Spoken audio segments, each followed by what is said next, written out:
C'est aussi la rentrée pour Face au Business. Bonjour et bienvenue à vous. Pour ce premier numéro du mois de septembre, nous avons décidé de parler de consultance, de technologie et d'art oratoire. Pour ce faire, nous avons invité sur notre plateau M. Sié Azaria Koulibaly. Il est le directeur associé d'Afrique Expert Consultant. Soyez le bienvenu. Merci. Sur notre plateau, nous sommes aussi avec M. Jean-Didier Naré. Il est le directeur général du cabinet Leader Consulting. Nous sommes aussi avec M.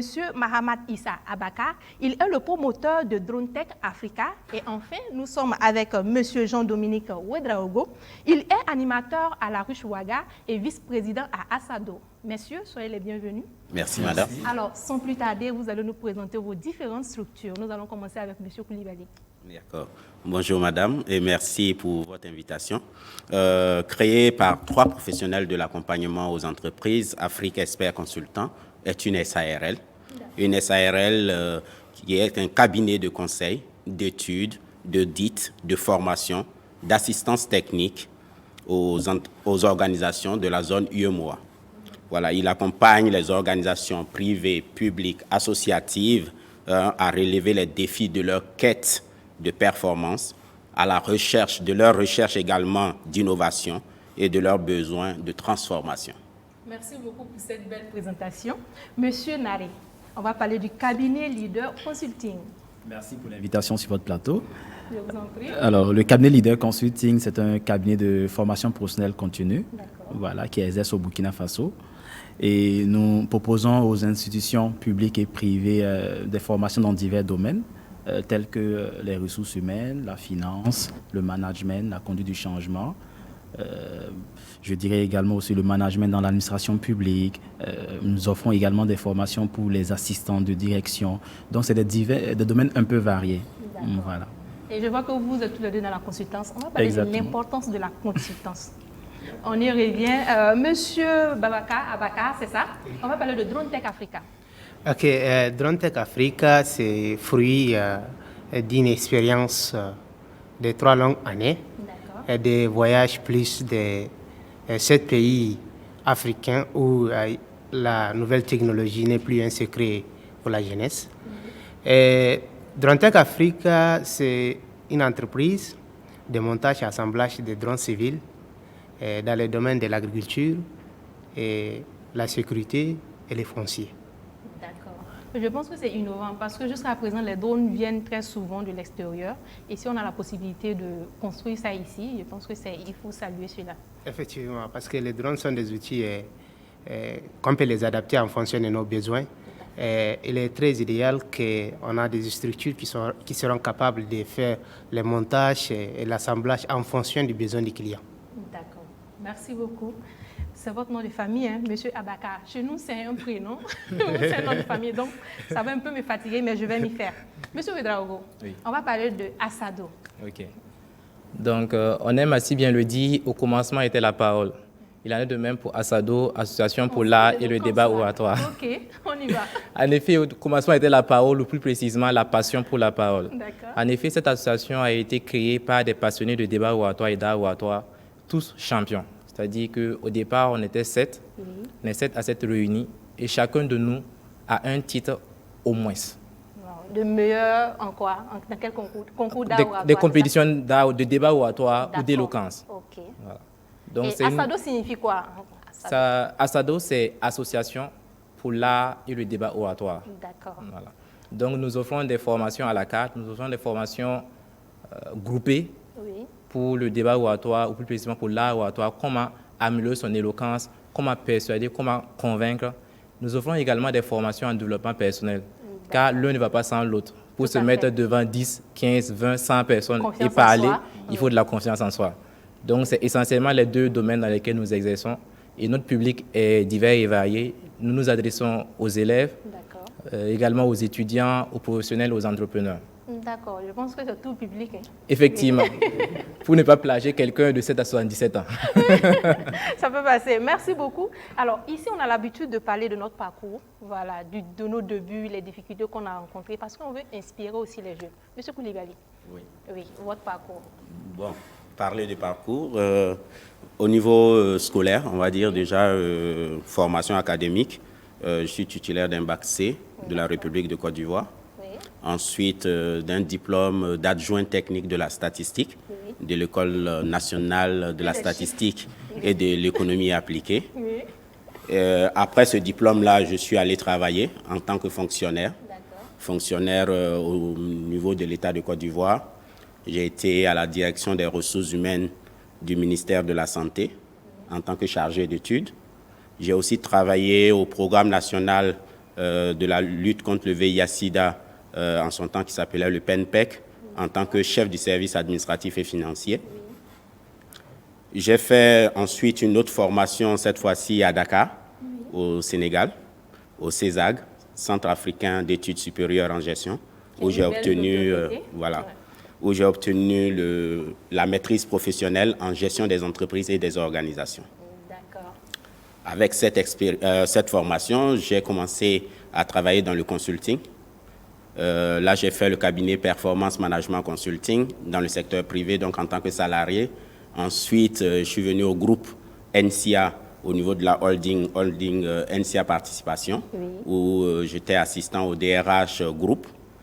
Pour ensuite, après la fin de la crise ivoirienne en 2011, j'ai démissionné pour aller à Toulouse Business School, faire un MBA en management consulting pendant que j'étais dans le parcours de mise en place de mon projet professionnel qui était celui d'un cabinet en Côte d'Ivoire qui s'appelle Ivoire Expertise Conseil.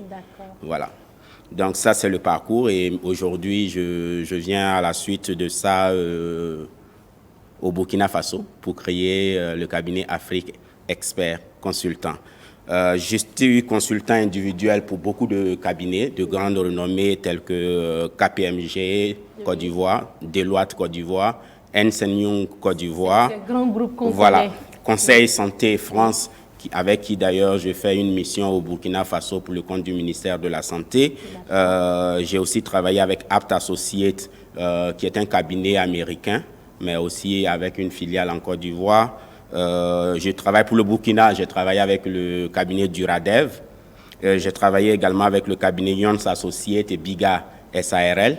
Et j'ai failli travailler avec le frère Naré. Ah bon, je pense que ça va venir. Voilà, le client n'a pas validé la mission, mais sinon on était partis en tout cas pour collaborer ensemble. Voilà. Et donc là maintenant je suis chef d'entreprise, une en Côte d'Ivoire, Ivoire Expertise Conseil, et celle de Ouaga du Burkina Faso qu'on vient de mettre en place, qui est Afrique Expert Consultant. Je suis curieuse, pourquoi porter votre choix sur le Burkina? Pourquoi le Burkina? Parce que depuis, je disais à la cérémonie de lancement, ça fait 9 ans que la réflexion pour la création du cabinet a commencé. Ça fait 9 ans que je viens régulièrement, au moins 2-3 fois dans l'année au Burkina. Donc depuis 2010. Pour des prestations Pour des prestations. Donc j'ai eu le temps pendant 9 ans, comme la grossesse, ça fait 9 mois. Là, ça fait 9 ans pour maturer. Oui, voilà, on a pris le temps de réfléchir, d'observer le marché, d'avoir des contacts. Et on pense que c'est le bon moment. C'est le bon moment. On vous souhaite plein succès. Merci. Alors, on va parler du parcours de M. Nari. Monsieur Nari est un titulaire d'un bac A. Oui. Donc après... Bac C, bac A. Oui, un bac A, un bac littéraire. Donc après le bac, j'ai eu à faire des études de droit à l'université de Ouagadougou. Donc après mes études, tout comme jeune, il faut commencer par les stages. Donc on a fait les stages un peu par-ci, par-là. Et ça a débouché sur des embauches. J'ai eu à travailler dans 2 cabinets de formation. Voilà, et un cabinet au Burkina, et ensuite je suis parti à Abidjan également aussi. J'ai travaillé pendant 1 an dans un cabinet, et c'est étant à Abidjan que l'idée m'est venue, mais est-ce que c'est pas le moment maintenant de se lancer soi-même après vraiment avoir fait plus de 6 ans dans divers cabinets?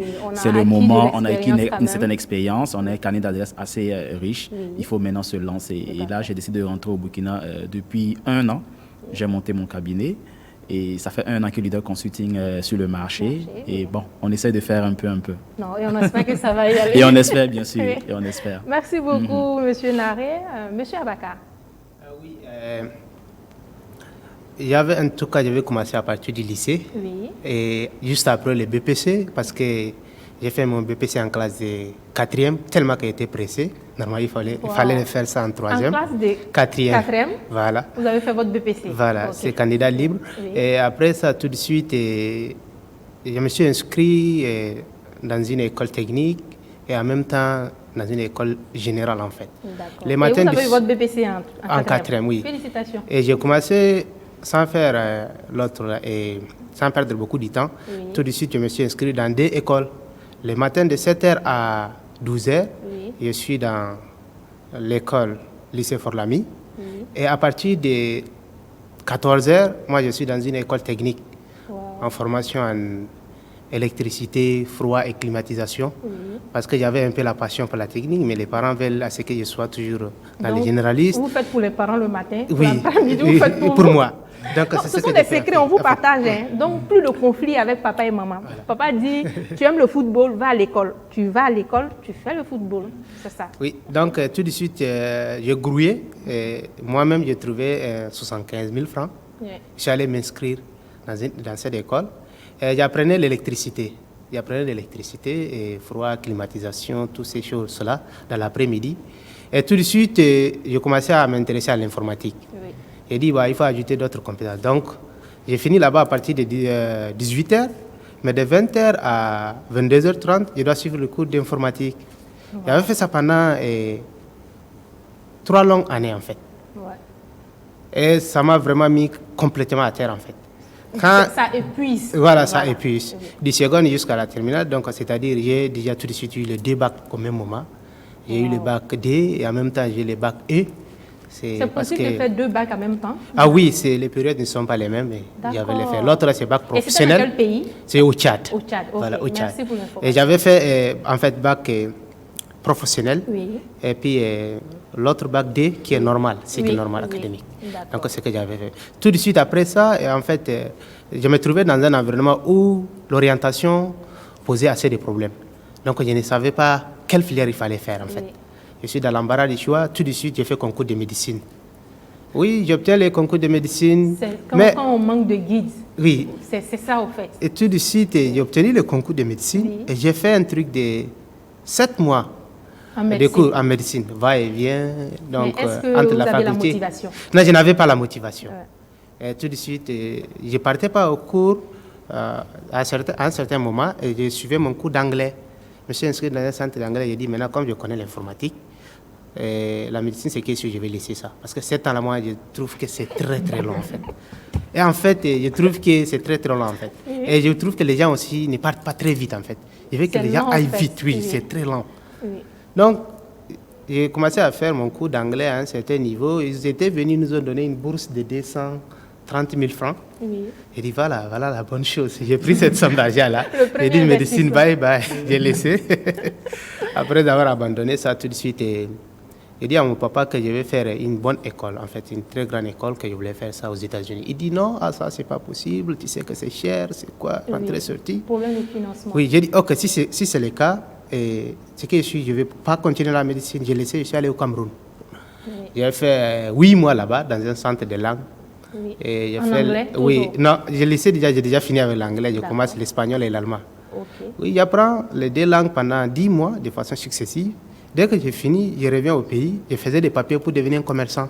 Parce que mon papa est commerçant. D'accord. En fait, je voulais les joindre là-bas pour faire le commerce avec lui. Oui. Nos parents sont des exemples. Voilà. Donc, pour moi, je me voyais en apprenant l'anglais, l'espagnol et l'allemand. Je me dis que, bon, si j'ai des papiers de commerce, ça serait un peu facile pour moi. Oui. En voyageant, achetant des choses, des trucs comme ça. Donc, après, tout de suite, un de mes oncles dit, Issa, tu dois étudier. Il dit non, pas possible. Il dit non, Issa, tu dois étudier. Et c'est comme ça que j'ai atterri ici au Burkina Faso le 26 septembre 2015. Oui. Donc, au 2 juillet, Institut international de l'eau et de l'environnement. Oui. Donc, j'ai commencé à faire les études et donc, en tout cas, juste ça, actuellement tu ici. Cela, en fait. Oui, là, j'aimais parce que c'est la technique, en fait. Oui, c'est la technologie. Okay. Donc, j'ai fait pendant 4 longues années. Actuellement, je suis en 5e année. D'accord. Voilà. Et en même temps, j'ai continué à travailler sur mon oui, au 2 juillet, je suis ingénieur en génie civil. D'accord. Option route et ouvrage d'art. Actuellement, je suis en 5e année là-bas. D'accord. Et aujourd'hui, votre projet porte sur les drones. Oui. Est-ce qu'il y a un lien? Oui, effectivement. Mon projet porte sur les drones, c'est vrai, parce que je suis venu utiliser les drones surtout dans le domaine des BTP. D'accord. Parce que j'avais vu le potentiel des drones à faire les levées topographiques. Donc pour moi, en tant qu'ingénieur routier, la chose la plus importante pour moi, ce sont les levées topographiques. J'ai dit, si c'est ça, je dois utiliser les drones pour faire les levées topographiques. Mais après, j'ai dit, écoute, est-ce que je peux pas faire comme sous forme de prestation de services? Tout de suite, je suis venu à Keulid, j'ai rencontré M. Lassane Ouedraogo. Tout à fait. Je lui ai parlé que je suis ingénieur et je voulais appliquer les drones dans le domaine du BTP. Il dit, OK, il n'y a pas de problème là, il n'y a pas de problème, tu peux être incubé ici et tu dois Surtout travailler. avec le programme Open Innovation, ils sont toujours disponibles à accompagner les jeunes porteurs de projets. Effectivement. Et c'est comme ça qu'il m'a accueilli à bras ouverts. Jusqu'à aujourd'hui, je suis avec lui et ma boîte se trouve à l'intérieur de Keulid. Donc c'est en situation de maturation. Maturation, voilà, effectivement. Oui. On vous souhaite plein succès. Merci. Monsieur Ouedraogo, on va parler de votre parcours. Okay. Donc, contrairement à ce que certains pourraient penser, je ne suis pas un littéraire de formation. J'ai eu un bac D, un bac scientifique. Par la suite, à l'université, j'ai eu le même souci que certains. Je ne savais pas vraiment où aller. Donc, j'ai pensé à la médecine pendant un certain moment. La médecine, là? Oui, en fait, il y avait ce que je pensais vouloir, ce que je voulais, ce qu'on voulait pour moi. Donc, mes professeurs voulaient que je parte plutôt dans un domaine littéraire, parce qu'ils me connaissaient un peu dans ça. Il y en a aussi qui voulaient que je fasse la médecine à la maison, notamment. Et moi, personnellement, je pensais que je voulais être avocat. D'accord. Mais ce n'est que plus tard que j'ai su qu'en fait, ce n'était pas du tout ça. Mais du coup, à l'époque, je ne savais pas. Et par une acrobatie que je ne saurais nommer, finalement, j'ai atterri en économie. Et donc, j'ai fait une licence en économie et gestion des entreprises et des organisations EGO à l'Université Saint-Thomas d'Aquin. Actuellement, je fais un MBA en Master en administration des affaires, MBA en gestion financière. Mais malgré mes études en économie, on dit souvent que si tu veux savoir pourquoi tu es doué, demande-toi pourquoi on te fait appel. Et déjà, dès ma deuxième année, on me sollicitait souvent pour faire les discours pour les professeurs. Lorsqu'on était à la fin d'un cours. Voilà, puisque à la fin des cours, souvent, on aimait à faire un discours pour dire merci au professeur qui nous a dispensé ce cours et tout. Et généralement, on aimait me faire appel. Même lorsque ce n'était pas moi qui devais faire le discours, il y a des camarades qui m'approchaient pour que je rédige le discours pour eux, pour qu'ils partent le faire. Et un peu plus tard, avec les élections du bureau général des étudiants, j'ai des amis, personnellement, je n'étais pas vraiment tenté par ça, mais j'ai des amis qui étaient candidats et qui étaient en mauvaise posture. Et in extremis, on m'a appelé pour que je les aide également avec les différents discours. Au début, j'étais juste rédigé, mais vu que ça n'avançait pas et que je n'aime pas du tout perdre, finalement, je me suis retrouvé directeur de campagne, à passer dans les salles de classe. Au four et au moulin. Voilà, à passer dans les salles de classe pour vraiment motiver les gens à voter. Et finalement, malgré le fait qu'on ait commencé avec 2 mois de retard par rapport à nos rivaux, on a coupé la poire en 2. C'est-à-dire qu'on a eu 5 postes, ils ont eu 5 postes. Et c'est à partir de ce moment que je me suis rendu compte que ce que j'aimais réellement, c'était être devant les gens. C'était parler. La vraie phrase, c'était que tu avais du potentiel. Ouais, on va dire ça ainsi. Et donc, j'ai commencé avec le club de débat oratoire de l'Université Saint-Thomas d'Aquin. Donc, au début, j'ai participé à des compétitions. Je me rappelle ma première compétition, j'ai perdu à mon premier match. Parce qu'à l'époque, je ne savais pas c'était quoi les débats oratoires. J'ai juste entendu les débats oratoires, je me suis dit ça va être intéressant. Je suis allé m'inscrire sans même savoir exactement ce qu'on attendait de moi. Je voulais découvrir. Et on s'est fait laminer. Au début, je ne comprenais pas tellement. Mais c'est lorsque j'ai vu... Tout simplement, vous ne maîtrisez pas les règles. Si, je ne maîtrisais pas les règles. Et c'est lorsque j'ai vu le débat pour la finale, parce que c'était pour les 10 à notre université, et la finale, c'était au CIAO. Donc, lorsque j'ai assisté au débat de la finale, je me suis dit, waouh, donc c'est ça. OK, l'année prochaine. Je suis revenu, malheureusement, 2e année, j'ai été demi-finaliste. C'est à ma 3e participation que j'ai remporté la compétition interne. Et c'est de là maintenant qu'il y a eu d'autres compétitions qui ont suivi, notamment le CASEO, la compétition artistique des scolaires et des étudiants de Ouagadougou, où on a remporté dans la catégorie A oratoire. Il y a également la SENACUBE, la Semaine nationale des étudiants du Burkina, l'année passée, où on a été lauréat. Et d'ailleurs, on nous a sélectionnés pour aller représenter le Burkina Faso aux Jeux universitaires du Mali. Pas en tant que compétiteur, mais on devait faire une prestation de gala devant le chef d'État. Et donc, on nous a sélectionnés, on est parti, on a représenté le Burkina Faso. On pense qu'on l'a bien représenté, d'après les retours. Alors, de succès en succès, ce que je retiens, c'est qu'il y a toujours des échecs au début. Voilà. Mais il ne faut pas abandonner. Et comme le dirait quelqu'un, c'est en se plantant que l'on devient cultivé. Tout à fait. Une belle phrase. Alors, on va continuer. Monsieur Koulibaly, pourquoi vous vous êtes investi exactement dans ce domaine-là? Le conseil, parce que j'ai bac C, ensuite statistique. Pourquoi la consultance? Mais déjà, en tant que statisticien, on est dans la consultance. Oui. Notre métier de statisticien, c'est surtout celui de la collecte d'informations, de l'analyse de l'information, de traitement de l'information, de conduite des études. Donc, on était déjà prédisposé à ce métier d'accompagnement, d'aide et puis surtout de résolution de problèmes. Voilà. La seule chose qu'on fait aujourd'hui, c'est qu'on applique tous ces éléments-là au domaine du management des organisations. Et donc, on se positionne surtout comme un accompagnateur des entreprises, des organisations, en faisant des études pour eux, pour mieux comprendre des phénomènes, des problèmes qu'ils rencontrent, en réalisant des audits, en faisant de l'assistance technique, donc assistance à la maîtrise d'œuvre, à la maîtrise d'ouvrage, selon, et puis en essayant de faire aussi de la formation. Et où on peut placer l'impact de la consultance pour les entreprises? L'impact de la consultance pour les entreprises, c'est justement l'objet de notre vocation, par exemple. Je dis toujours, aujourd'hui, quand on regarde les entreprises, on a deux problèmes clés. On te parle de problème de financement, et qui est le problème le plus connu, celui-là que tout le monde voit tout de suite, mais ce n'est que la partie visible de l'iceberg. La grande partie invisible de l'iceberg, c'est les services non financiers. C'est les services non financiers, c'est l'appui, l'orientation, le conseil que peut apporter la consultance. Quand vous prenez par exemple le service financier, ils viennent, on a besoin d'argent, mais quand on n'a pas d'argent, c'est sûr qu'on ne va pas réussir, en tout cas avec une forte probabilité. Mais quand on a l'argent, on ne peut réussir que si on a les conseils qu'il faut pour continuer. Les compétences, oui. Si on a tout l'accompagnement nécessaire. Aujourd'hui, les jeunes entrepreneurs, oui, on a besoin de financement, on leur donne les financements. Après, ils n'ont pas de suivi, il n'y a pas d'accompagnement, il n'y a pas de ceci. Et quand on a la main dans le guidon pour avoir été en entreprise, quand on a la main dans le guidon, on ne voit pas certaines choses qu'un œil extérieur peut venir regarder et puis voir. Et puis souvent, ce n'est pas parce qu'on ne sait pas faire qu'on fait appel à un consultant, mais on fait appel à un consultant parce qu'aussi on n'a pas assez de temps et on est happé par le quotidien de l'entreprise. Donc on fait aussi appel à un consultant. Comme on peut aussi le faire parce qu'on ne sait pas faire, alors il vient avec l'expérience, l'expertise acquise dans plusieurs domaines pour nous servir. D'accord. Merci beaucoup, M. Koulibaly. On va aller dans le même domaine. M. Naré, vous existez il y a de cela une année. Et je sais que vous avez déjà offert des services. Quel est l'impact de vos actions auprès de vos clients?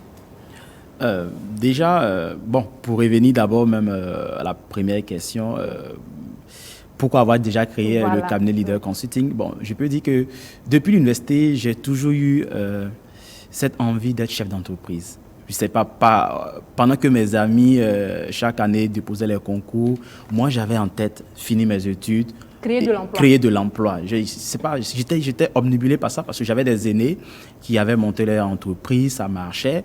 Et même moi, je suis fils d'un commerçant. Donc, ça veut dire que mon papa, déjà, il a une petite entreprise, même si c'est dans l'informel. Donc, du coup, je me voyais aussi un jour monter ma propre entreprise, employer du monde qui travaille avec moi. Et c'est également aussi ma participation, bien sûr, au développement socio-économique de mon pays, voilà, pour réduire le problème de chômage. Donc, déjà, depuis l'université, j'avais envie de faire ça.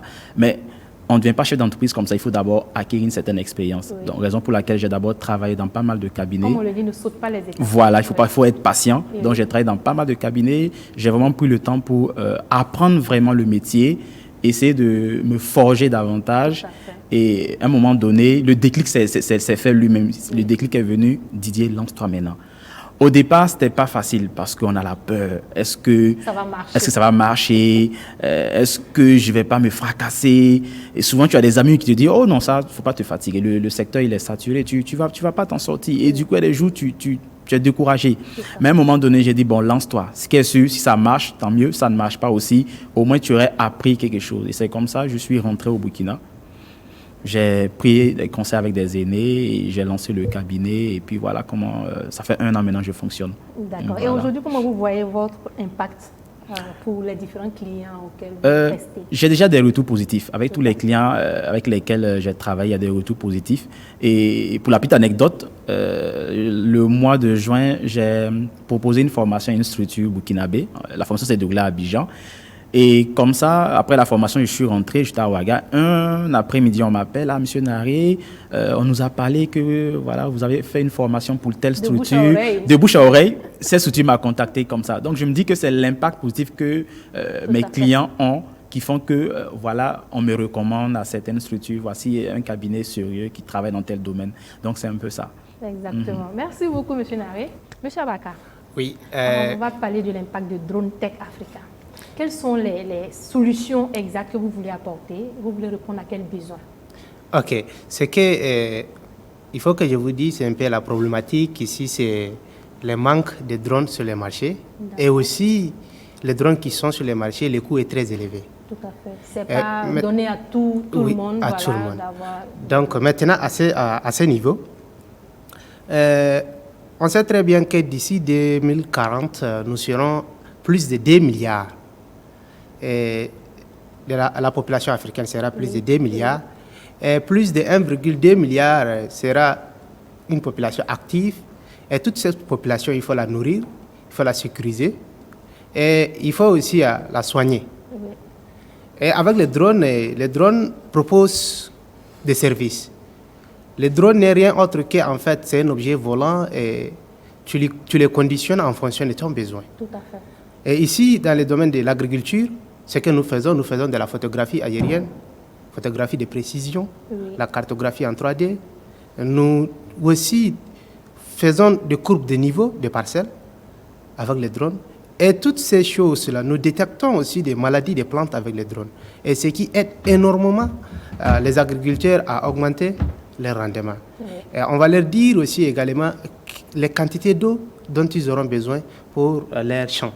Donc ça veut dire qu'en fait, les drones, nous les mettons des capteurs qui vont répondre aux besoins des agriculteurs. Et on peut aussi leur mûrir des capteurs qui peuvent servir dans la sécurité, surtout la surveillance et la reconnaissance. Ça, c'est à travers les capteurs multispectrales et capteurs thermiques. D'accord. Donc, il y a assez de choses qu'on peut faire avec les drones. D'accord. Et je pense que vous allez accompagner au fait vos différents services par des conseils, formations. Par exemple, ces agriculteurs qui vont demander pour avoir ces différents services, vous allez les apprendre à utiliser les drones ou bien vous allez les utiliser à leur place et donner simplement les résultats.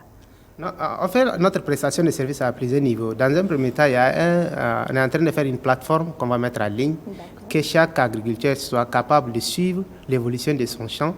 À distance. Voilà, à distance et à travers un numéro de série. Oui. Et là, ce sont nos conseillers agricoles, c'est eux qui vont faire le travail. Ce que les agriculteurs vont recevoir, c'est uniquement des rapports. D'accord. Et il y a une autre façon qu'on peut faire, on peut louer les drones aux gens. Les professionnels peuvent louer avec nous, aller faire les services. On peut aussi nous-mêmes venir prester sur les champs en fonction des besoins du client. Donc, on a plusieurs types de modèles économiques qu'on a mis en place pour vraiment rendre la chose accessible. Voilà, oui. Un grand public. Un grand public. D'accord. Merci beaucoup. Monsieur Ouedraogo, on va parler des offres à Assado. Ok. Voilà, surtout des offres promotionnelles et actuellement les offres qui existent. D'accord. Alors, les offres à notre niveau, comme je le disais tantôt, c'est des formations que nous offrons en groupe ou individuel, parce qu'il y a des personnes aussi qui désirent se faire accompagner avec des besoins spécifiques. Oui. Et donc, nous avons des formations individuelles que nous donnons.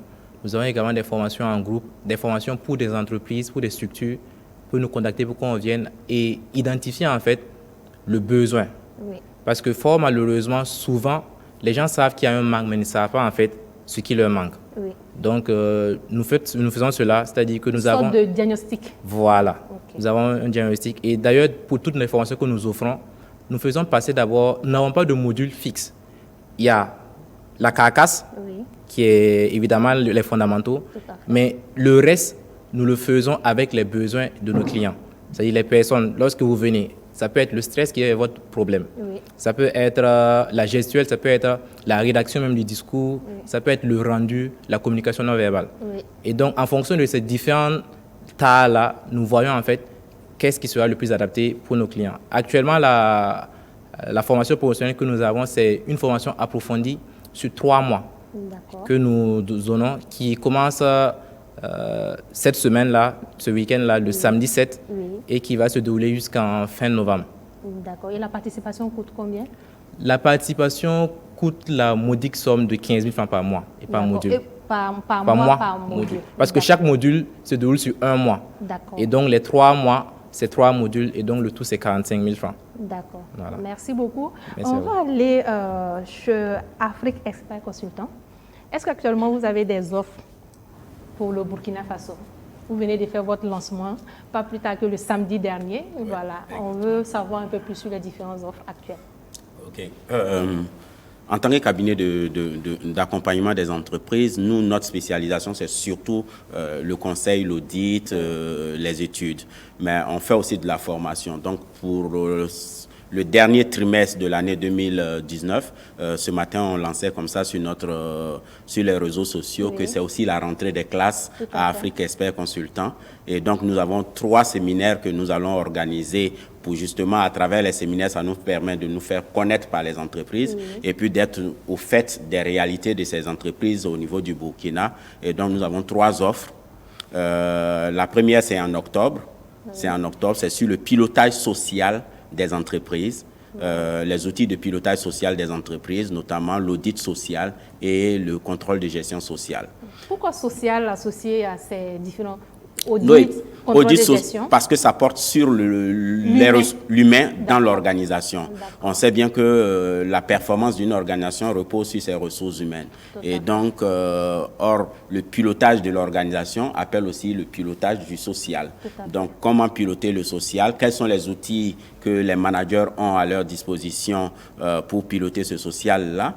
Quelquefois, dans les entreprises, même les chiffres, on ne les a pas. Moi, je suis un spécialiste du chiffre et je pense que c'est important d'avoir des chiffres sur les ressources humaines, sur leur satisfaction, sur leurs coûts, sur leur performance. Voilà, donc ce séminaire-là est à l'attention des RH et des contrôleurs de gestion et des auditeurs. Donc, ces 3 fonctions de l'entreprise vont se mettre ensemble, ce qui est très rare de voir les fonctions se mettre ensemble pour parler. Quand on voit les séminaires qui s'organisent, c'est sur une fonction bien précise, c'est à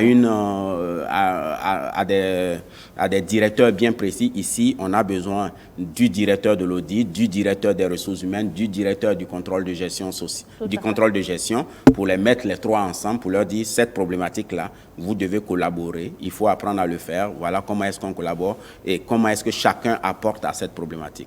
Le deuxième séminaire, lui, c'est en novembre. Lui, il va porter sur la qualité, les normes qualité dans la fonction ressources humaines. Au commencement de la fonction, la démarche qualité au commencement était le fait des ressources humaines. Avant, c'était directeur de la qualité des ressources humaines.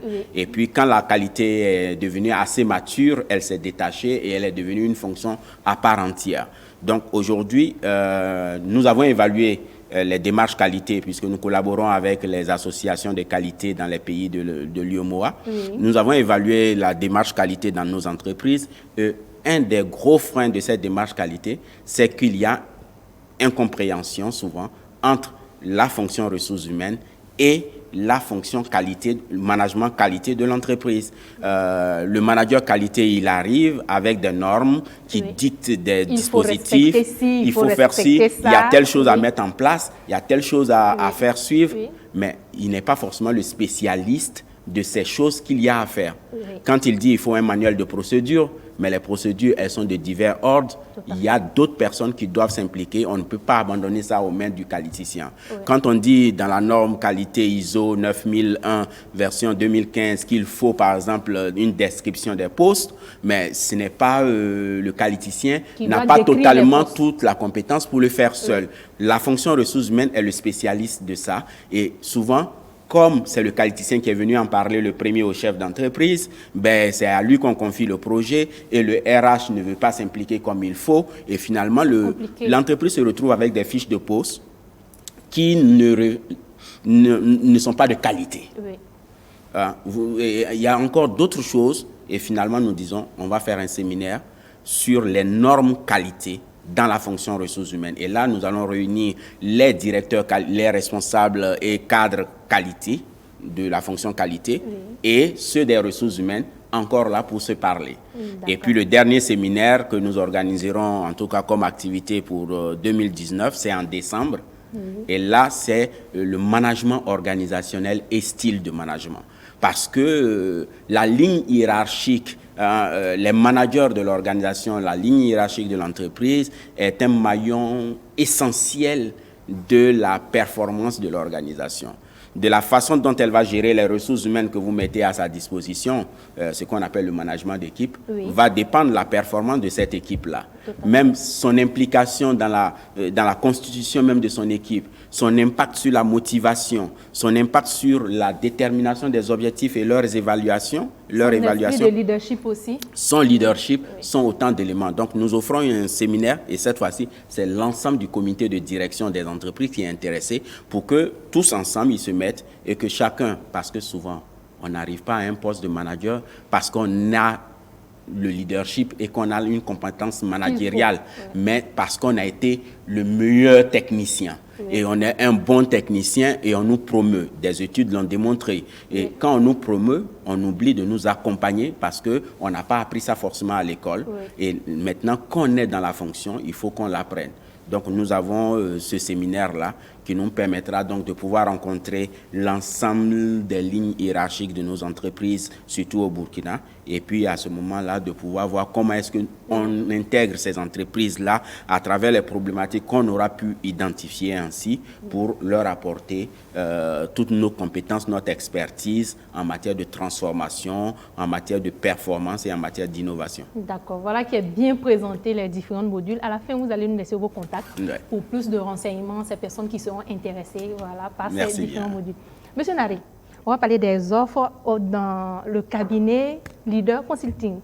Alors, il faut dire que déjà, depuis le début de l'année, nous avons eu à réaliser plus de 3 formations. Nous avons déjà organisé un séminaire de DRH qui s'est tenu à Hammamet en Tunisie au cours du mois de mai. Et également aussi un séminaire pour les directeurs financiers qui s'est tenu également toujours aussi à Hammamet en Tunisie au cours du mois de juin. Après cela, dans le mois de juin, on a eu aussi un séminaire sur la gestion des projets et programmes à Abidjan. Pendant 2 semaines. Ensuite, nous avons également eu le même thème à Abidjan tout dernièrement. Voilà, la semaine dernière, on a clôturé la formation à Abidjan sur le même thème, la gestion des projets et programmes. Alors, pour le reste de l'année, nous avons déjà la 2e session de notre séminaire de formation pour les DRH qui va se tenir à Casablanca au Maroc. Voilà, du 23 septembre au 4 octobre. On a également aussi un séminaire international pour les directeurs financiers qui va se dérouler également aussi à Casablanca au Maroc. Alors, le thème pour la formation des DRH, c'est techniques et outils de pilotage d'une direction des ressources humaines, afin de les outiller pour pouvoir gérer, bien sûr, leur direction des ressources humaines. Le thème également pour les directeurs financiers, c'est piloter et améliorer la performance de son service comptable et financier. Voilà. Et également aussi, nous avons en préparation aussi un séminaire sur la gestion des projets et programmes, toujours à Abidjan, la 3e session de l'année, qui se déroulera du 14 au 25 octobre à Abidjan, à Ibis Makori. Voilà. Nous avons également aussi un séminaire des cadres dirigeants que nous sommes en préparation à Kigali au Rwanda, très bientôt, dont on vous donnera bien sûr les dates. Voilà. On reste scotché et je suis heureuse de savoir qu'on est panafricain. Ah oui. Voilà.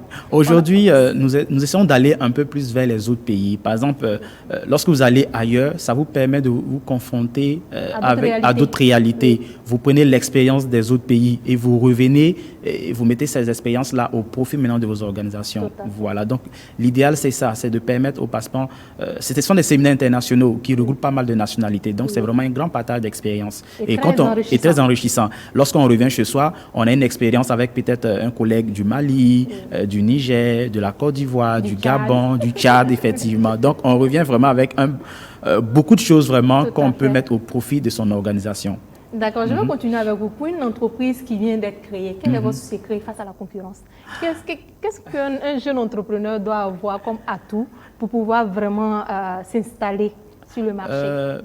Bon, avant toute chose, moi je dirais d'abord, il faut être convaincant. Il faut être convaincant. Parce qu'effectivement, tu arrives dans un domaine où il y a déjà des dévanciers, ben, il faut savoir vendre ton projet, il faut savoir convaincre en fait. Voilà, et je pense qu'il faut être persévérant parce que c'est pas évident, on fait pas confiance comme ça aux jeunes entrepreneurs. Oui, tu as une année d'existence. C'est leur réalité. Hein, oui, voilà. c'est nos réalités. À ton âge, tu es chef d'entreprise. Tu es chef d'entreprise, voilà. Donc, à peine la trentaine, tu es chef d'entreprise. Donc, du coup, on ne fait pas trop confiance aux jeunes. Mais je pense qu'à force de convaincre, et ce qui est important, il faut faire de telle sorte qu'à chaque fois que tu fais une prestation pour un client, que ça soit vraiment très bien fait. Oui. Parce que c'est ce client qui va te recommander encore à quelqu'un d'autre. Oui. Je vous ai donné la petite expérience. J'ai eu organisé un séminaire tout dernièrement à Abidjan dans le mois de juin. Et une autre structure m'a appelé parce que la structure qui avait bénéficié de cette formation a dit du bien de cette formation. Voilà. Donc, c'est un peu ça. Il faut juste faire très bien son travail avec professionnalisme et être persévérant. Oui. Voilà, parce que le marché, il est concurrentiel. Hein. Il y a pas mal de cabinets qui existent déjà. Mais bon, chacun a sa touche, en fait. Oui. Voilà, chacun a sa touche. On ne va pas dévaluer les touches ici. Monsieur Abakar, nous sommes une start-up. On va parler des différents soutiens que vous avez pu avoir jusqu'à aujourd'hui. Et qu'est-ce que cela vous a apporté? OK. Parmi les soutiens que j'ai eus, le premier soutien venait de moi-même. Ça fait des... C'est important, il faut compter sur soi. Il faut savoir compter sur soi-même. Parce que comme je vous le disais au début, souvent je participais à des conférences à l'international. À l'exemple, en 2016, First African Grand Challenge, qui a eu lieu en Tanzanie. Et après ça, je suis allé à une autre conférence en Rwanda et consorts et autres. Et j'ai eu une somme de $400 comme frais de mission. Et dès que j'ai eu cet argent, je dis, bah écoute, je dois acheter un petit drone et je dois commencer les expérimentations. Parce qu'il y a longtemps, j'attendais 300 000 francs qui m'appartenaient en tout cas, pour moi-même. Et c'est que ça, en tout cas pour moi. En tout cas, si on veut fabriquer des drones, il faudra avoir son petit drone d'abord. Pour, voilà. Démonter, voir comment c'est. Effectivement. Voilà. Oui. Parce que j'avais pas vraiment... je ne connaissais pas beaucoup de choses en électronique au début. Oui. J'ai dit, il faut que j'apprenne. Je me suis inscrit dans pas mal de plateformes. Tout de suite, je me suis fait mûrir de tout ce qui est objet, surtout électronique, les tournevis, les testeurs, les consoles et autres, tout. J'ai rempli ma chambre, en fait, étant étudiant. J'ai rempli ma chambre avec tous ces trucs-là. Et j'ai acheté les premiers drones à $400 et j'ai commencé à faire les expérimentations. J'ai commencé à acheter les différents capteurs, en fait. Je teste. Aux deux yeux, à Cambossé, on a un endroit, on a un champ. Moi, je pars avec les drones et les champs, là, je sais que, bon, pour un vieux, je ne connais pas les propriétaires, mais je partais le soir, moi, je faisais mes expérimentations. Quand les gens jouaient au ballon, parce que je ne suis pas passionné du football, ni des baskets, ni quoi que ce soit. Si c'est pas, oui, c'est la technologie. Voilà. Donc, le soir, quand les gens partent au terrain, moi, tout de suite, je pars au champ avec les drones, je fais des photographies, je viens, je mets les photos sur mon ordinateur, j'analyse et je vois. Donc, ça, c'est... Le premier investissement, c'était ça. Le deuxième investissement, c'était un frère et ami qui avait beaucoup de confiance en moi. Il est au Canada actuellement. Il m'a dit, bah, écoute, Issa, je te vois, tu aimes trop le truc des drones. Est-ce que c'est un truc sérieux ou quoi? Bon, en tout cas, c'est ce qu'il m'a dit. Il dit que, bah, écoute, ouais, je voulais vraiment apprendre et puis entreprendre dans ça. Il dit, bah, écoute, je vais t'envoyer un truc de $600 demain matin. Et achète d'autres matériels et fais-les. Et c'est parce qu'il vous a vu dans le chemin. Voilà. Oui, il m'a donné.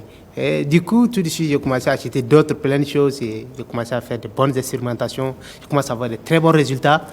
Et il faut protéger l'idée, il faut se faire incuber. Et il faut avoir un grand financement. Tout à fait. Et j'espère que le projet est protégé. Oui, actuellement, c'est protégé et je suis incubé et je suis à 45% de mon travail. D'accord. Voilà. Merci beaucoup. On va aller vers Assado. Aujourd'hui, quels sont vos besoins actuels en tant que jeune association en art oratoire? Donc, actuellement, les différents besoins qu'il y a. Déjà, je vais commencer par une phrase de Pierre Corneille qui est assez célèbre, qui dit que... On commence par des citations, par des phrases qui inspirent. On y va.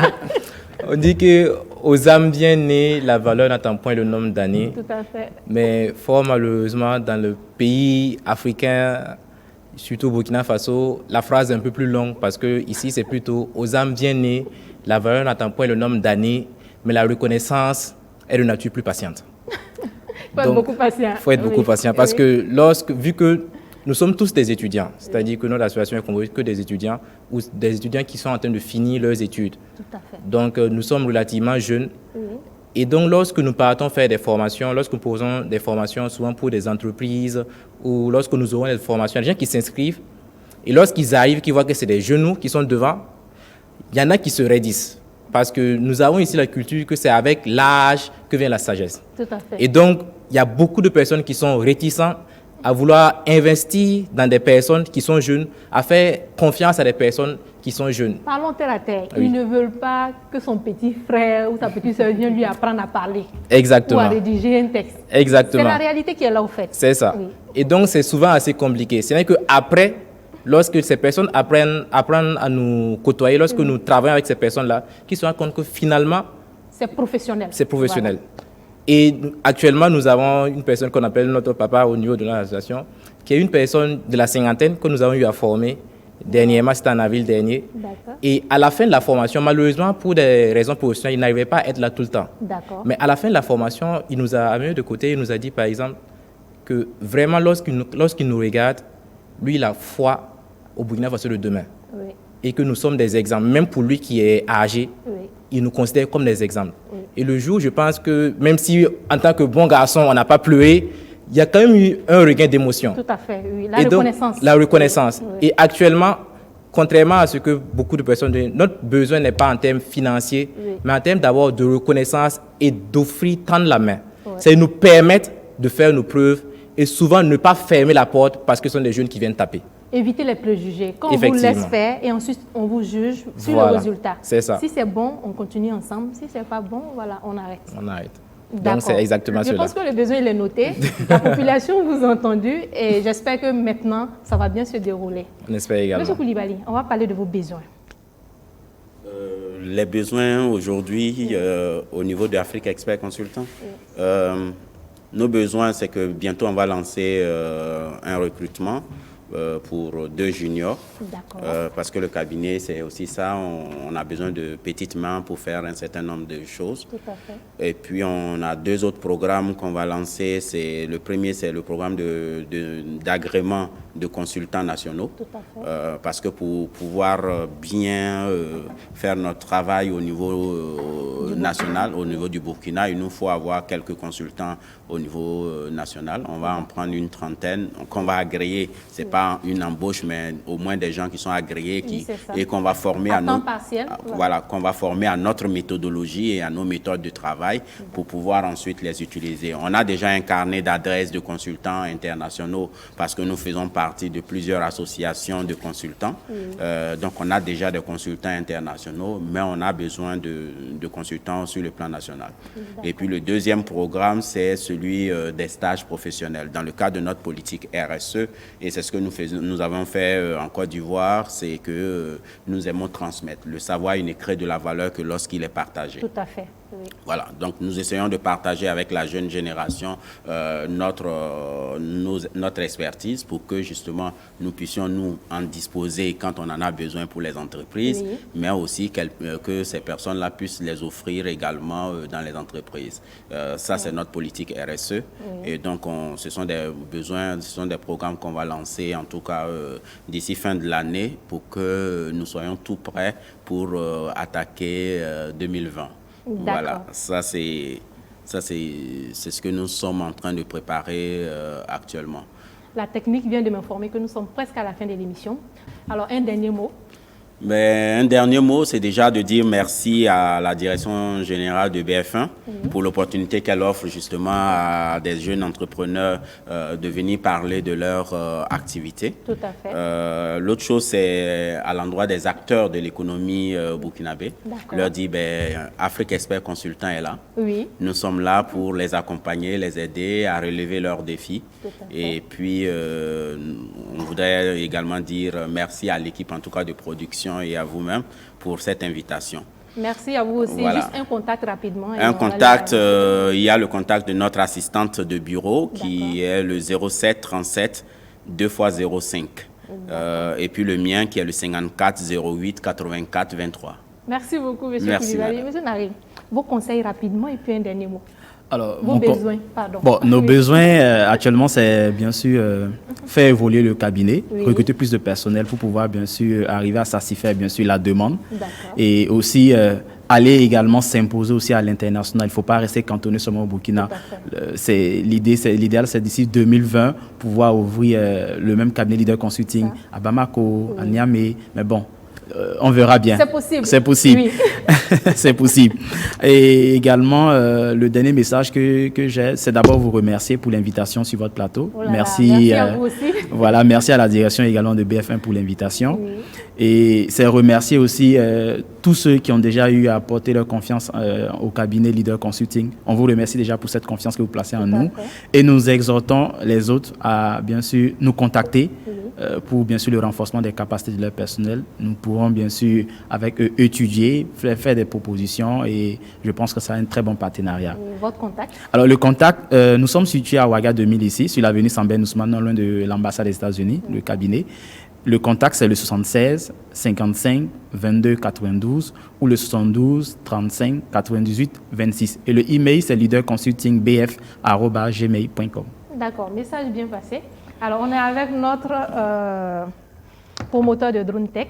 Oui, je dois dire et je vais un peu exprimer mes besoins aussi. D'accord. Parce que c'est important, hein, c'est surtout pour très une start-up. important. Oui. On a toujours besoin dans nos débuts. Actuellement, on a besoin en tout cas d'accompagnement surtout financier. D'accord. Parce qu'on sait très bien qu'aujourd'hui, si vous investissez 25 à 50 francs dans notre boîte, ça va rapporter 25 000 francs après 365 jours. Wow. D'accord. Je vais bien comprendre. Ok. Si on investit 25 à 50 francs à Drone Tech Africa, aujourd'hui, dans 365 jours, on peut retirer combien? 25 000 francs. 25 000 francs, oui. Ok, de 25 francs à 50 francs. Oui. Je pense que le message est bien passé parce que c'est le moment d'investir. Merci pour cette information. Et un dernier truc aussi, je voulais dire, on sait que c'est aujourd'hui, en fait, c'est un domaine qui, ici, c'est assez très négligé, mais en Afrique du Sud, il y a plus de 3400 drones à usage professionnel. Ça rapporte plus de 2 milliards par an. Une étude américaine a démontré aussi que les drones peuvent rapporter d'ici 2025 84 milliards de dollars. Wow. Parce que le marché est en pleine expansion. Ce que nous demandons, c'est de nous accompagner dès maintenant et à implémenter les structures et commencer à faire vraiment la prestation de services. Donc, c'est ce qu'on demande, c'est ça. Merci beaucoup. Voilà. Okay, pour le dernier mot, je dis merci beaucoup à tous d'avoir nous invités ici. Je suis très, très content et très reconnaissant pour ça. Merci à vous aussi pour votre disponibilité. Effectivement, non, parce qu'on en a besoin de cette visibilité et c'est très important pour nous. Et franchement, merci beaucoup. C'est important pour nous de vous encourager aussi parce que ce que vous faites, c'est à saluer. Effectivement, merci beaucoup. En tout cas, maintenant, on va au dernier mot et le contact surtout. Oui, le dernier mot actuellement, les gens de SILS, comité inter-État de lutte contre la sécheresse qui sont juste à côté ici, ils nous ont contactés en tant que des partenaires techniques. Il y a d'autres structures aussi qui nous ont déjà contactés. Et ce que nous allons vous dire, c'est juste d'essayer de travailler avec nous et on va ensemble mettre les structures en place et servir vraiment parce que le besoin est réel en fait. Et je ne suis pas seul, je travaille avec plus de 6 personnes, 3 ingénieurs et 2 ménagères. Donc nous sommes une équipe et je suis vraiment content. Donc le dernier mot que je vais dire en fait est merci à Fatou et merci à BF1. J'encourage aussi, ce n'est pas quelque chose de facile en fait. Oui. Ce n'est pas facile et en tout cas, Inch'Allah, avec le temps, on va réussir. Voilà tout ce que je vais dire en tout cas. On va laisser maintenant le contact pour le contact, que vous avez dit. Je pense que ça va intéresser les téléspectateurs. Ok, le contact c'est 75 41 59 14. Il y a 60 16 10 82. L'email c'est mhti2sa2@gmail.com. Je pense que le mail sera retenu. Merci beaucoup. Un dernier mot. Un dernier mot, c'est déjà enlever certains préjugés qui existent, c'est-à-dire que l'éloquence serait réservée à une catégorie de personnes qui sont nées avec, que c'est un pouvoir inné. Bien au contraire, cela s'acquiert. Même si certaines personnes ont des prédispositions naturelles, cela s'acquiert. Et prendre la parole, c'est prendre le pouvoir. Parce que tous ceux qui ont eu à changer la face du monde, ce n'était pas forcément ceux qui étaient les mieux armés ou ceux qui étaient forcément les plus intelligents, mais ceux qui avaient la capacité à convaincre, à rassembler, et à persuader et à fédérer des personnes autour d'eux. Tout à fait. Donc, nous vous invitons réellement, si vous avez envie d'améliorer votre éloquence, que ce soit pour la vie professionnelle, que ce soit pour la vie estudiantine, que ce soit même pour la vie sociale, si vous avez envie de briser les chaînes qui vous retiennent et ce stress-là qui vous traumatise, n'hésitez pas à nous faire contact. Nous sommes là pour vous et avec vous. Alors, donc, c'est un très beau message de conclusion. Merci à vous pour votre participation. Vraiment, merci pour votre disponibilité. Merci beaucoup. Et nous espérons plein succès dans vos différentes structures. Votre contact. Oui. Voilà. Donc, contact, ça peut être le 73 14 66 25. Et vous pouvez nous trouver aussi sur la page Facebook, le Sophiste. Sophiste. Le Comment Sophiste. on écrit? On tape Sophiste. Le Sophiste. Sophiste s'écrit S-O-P-H-I-S-T-E. D'accord. Merci beaucoup, M. Merci à Rudaro. vous. Merci à vous tous. Merci à toute l'équipe de production, à sa tête, M. Baro Abdoulaye. Merci à Yasmine Almeida pour ses différentes perles. Merci à M. Kouné pour cette belle tenue mécoise. Bonne arrivée à tous les pénérins. Merci à vous, chers téléspectateurs, pour votre fidélité et à très bientôt pour un autre numéro sur la télévision au cœur de nos défis.